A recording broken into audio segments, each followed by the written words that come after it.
కొత్తగా వంట నేర్చుకున్నట్లయితే ఈ వీడియో మిస్ కాకుండా చూడండి. చిన్న చిన్న టిప్స్‌తో ఈరోజు మీకు ఈ కర్రీ ప్రిపరేషన్ నేర్పించబోతున్నాను.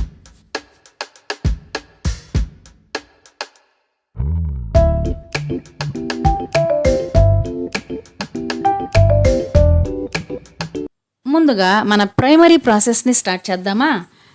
2 గుడ్లు తీసుకున్నానండి. నాకు 2 చాలు. మీకు ఎన్ని కావాలో అన్ని తీసుకోండి. నేను 2 చెప్పానని మీరు 2 తీసుకోవద్దు. మీకు కావాల్సినన్ని తీసుకొని దానిలో వాటర్ పోసేసి మీడియం ఫ్లేమ్‌లో కుక్ చేస్తూ ఉండండి. అవి అలా కుక్ అవుతూ ఉంటాయి. మీరు పక్కకొచ్చేసి నేను ఆ 2 గుడ్లకి 3 ఉల్లిపాయలు తీసుకున్నానండి. మీరు 4, 5, 6 క్వాంటిటీ పెంచుకోండి. అలా తీసుకొని వీడియోలో చూపించిన విధంగా సన్నగా, నిలువుగా ముక్కలుగా కట్ చేసుకున్నాను. అలా కట్ చేసుకున్న తర్వాత ఇలా ఎందుకు పిసుకుతున్నాను అంటే అలా పిసకటం వల్ల ఆ ఉల్లిపాయలు సపరేట్ అవుతాయి. అంతేకాకుండా దానిలో ఉన్న వాటర్ అంతా బయటకు వచ్చేసి త్వరగా ఫ్రై అవుతాయి అన్నమాట. ఓకేనా? సో ఆ గిన్నెని అలా పక్కన పెట్టేసి ఇప్పుడు ఎగ్స్ ఉడికిపోయాయండి. నేను దాన్ని ఒలిచేస్తున్నాను అనమాట. మీరు వెంటనే ఒలవాలి అంటే ఆ నీళ్ళన్నీ వంచేసి దానిలో చన్నీళ్ళు పోసుకుంటే చేతులు కాలకుండా ఉంటాయి. లేదు ఒక 10 నిమిషాలు పక్కన పెడితే నీళ్ళు ఎలాగో చల్లారిపోతాయి. సో ఇప్పుడు సెకండరీ ప్రాసెస్కి వచ్చేసానండి. అదేంటంటే స్టవ్ మీద గిన్నె పెట్టేసి ఆయిల్ పోసాను. ఆయిల్ బాగా వేడెక్కిన తర్వాత మాత్రమే ఈ 2 ఎగ్స్ని ఆయిల్లో వేయనండి. ఇక్కడ ఇది టిప్ లాగా కూడా పనిచేస్తుంది. అదేంటంటే గుడ్డు గిన్నె అడుగుకి అంటుకోకుండా బాగా ఫ్రై అవుతుందన్నమాట. సో నేను చక్కగా ఆ ఉన్న 2 ఎగ్స్ని ఫ్రై చేసుకుంటున్నాను. ఎందుకంటే ఇలా ఫ్రై చేస్తే ఎగ్గు టేస్టీగా కూడా ఉంటుంది. ఓకేనా? మా ఇంట్లో వాళ్ళు ఇలా ఫ్రై చేస్తేనే తింటారండి. పచ్చిగా కన్నా కూడా ఇలా ఫ్రై చేస్తే నీకు కర్రీ టేస్ట్ ఎక్కువ వస్తుందన్నమాట.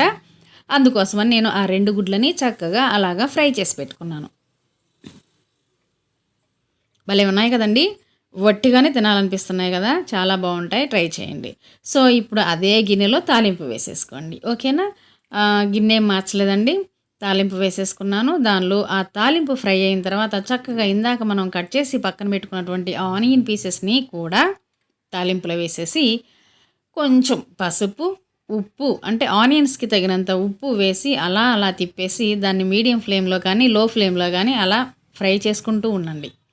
ఈలోపు ఆ ఆనియన్స్ ఫ్రై అయ్యేలోపు ఇందాక మనం ఫ్రై చేసి పెట్టుకున్నటువంటి ఆ గుడ్లని నిలువుగా చీలుస్తున్నాను. ఎందుకంటే మనం వీటిని ఫ్రై చేసేటప్పుడు ఆయిల్ లోపలికి వెళ్ళి టేస్టీగా ఉంటాయండి.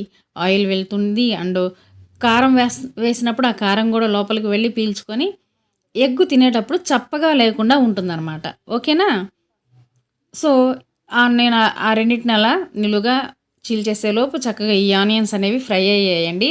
ఇప్పుడు ఆ గుడ్లను కూడా దీనిలోకి మిక్స్ చేసేసాను. చూస్తున్నారు కదా! సో ఎందుకంటే ఆయిల్తో పాటు వేగితే గుడ్డుకు టేస్ట్ వస్తుందని చెప్పి నేను చక్కగా మళ్ళీ దీనిలో వేశాను. కొంచెం ఆయిల్ అనేది మీరు ఫ్యాట్ అనుకోకుండా కొంచెం ఎక్కువ వేసుకున్నారంటే ఈ ఆనియన్ పీసెస్ బాగా వేగి టేస్ట్ వస్తాయండి.